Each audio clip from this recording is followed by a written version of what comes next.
ब्रेकनंतर बुलेटिनमध्ये आपणा सर्वांचं स्वागत। आणि दिल्लीमध्ये खासदारांच्या मोर्चाला पोलिसांनी अजूनही परवानगी दिली नाहीये अशी माहिती एबीपी माझाला सूत्रांनी दिली आहे। निवडणूक आयोगाविरुद्ध आज 300 खासदारांचा हा मोर्चा आहे आणि संसद भवनापासून निवडणूक आयोगावर हा मोर्चा निघणार आहे। मतचोरीच्या विरोधात इंडिया आघाडी आणि अन्य खासदारांनी हा मोर्चा पुकारलाय आणि अजूनही या मोर्चाला पोलिसांकडून परवानगी मिळालेली नाहीये।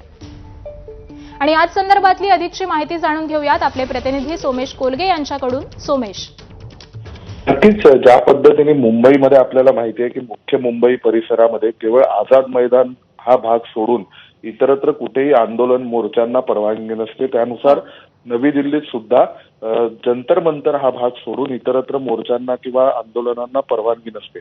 त्यामुळे आता पोलिसांनी अजूनपर्यंत परवानगी दिलेली नाहीये आणि खासदारांना मोर्चा काढायचा आहे। त्यामुळे नेमकं काय होतंय हे पाहणं थोडंसं उत्कंठावर्धक आहे, कारण खासदार अजूनही मोर्चा काढण्यावर ठाम आहेत असं कळतंय।